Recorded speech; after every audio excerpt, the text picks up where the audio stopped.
What's good, Foodizens? It's your girl TK, and I'm back with another journal entry today. Today's journal entry is going to be barbecue meatloaf. So I needed something to make for the night for dinner. I'd been making tacos. I'd been doing some other things with ground turkey, and I wanted to make something I hadn't made in a while, meatloaf. But I didn't want to just make plain meatloaf, so I decided to, kind of jazz it up a little bit. So jumping right into it, as you can see, I'm just chopping my vegetables and, the peppers and the onions, and I have the measurements for everything in the bottom left-hand corner for you.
Alright, so you can see here I'm sauteing the vegetables, the onion, the pepper, the garlic, and I've chopped some fresh herbs from my garden, some fresh rosemary and thyme, and just giving those a nice little saute.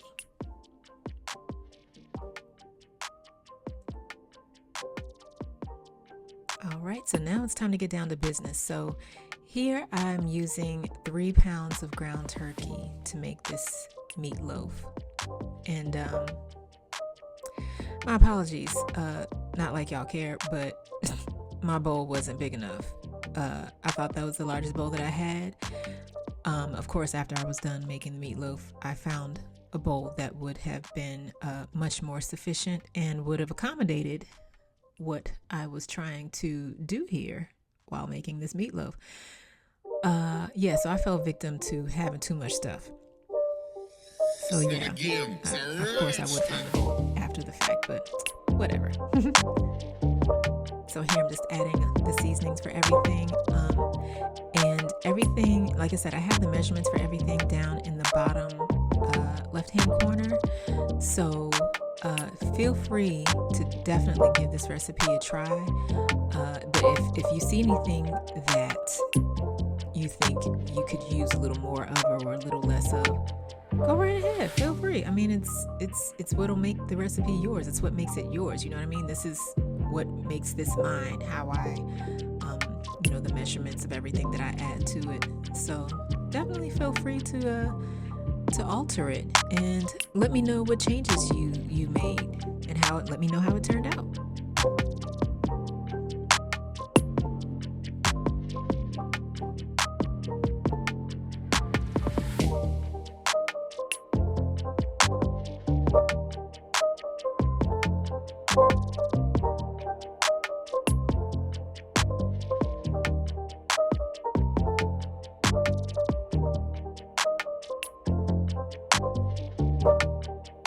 As you can see, I switched to another bowl.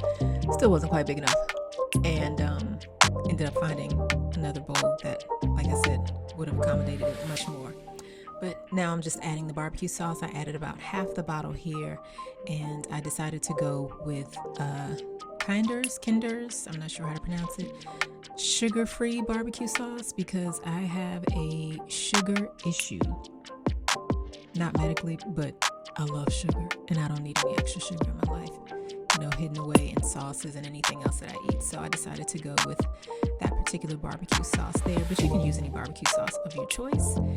And I'm loading the meat into my special meatloaf pan. I don't know if you noticed there are holes at the bottom. It's actually like 2 pans. So it's a pan that has holes that allows the juices to drip out into the bottom loaf pan. I love my meatloaf pan.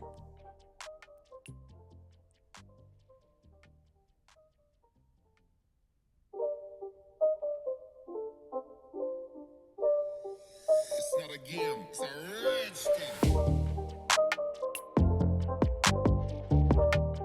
Okay, and as you can see, I'm just pressing her down in there, trying to get the meatloaf to all four corners of the pan. And I forgot to record this part. I cooked it at 350 degrees for about an hour. As you can see, it is piping hot. Look at that smoke, look at that steam. I may have cooked it a little bit longer than I wanted to, but it turned out really good. It turned out moist. It wasn't as juicy as I wanted, but I mean, you saw the juices there, so it was still juicy. It wasn't dry or anything. But yeah, this turned out really well, and it was something that I kind of came up with on the fly. But I want to thank you for joining me. I hope you enjoy this video. I hope you give it a try, and until next time, take care.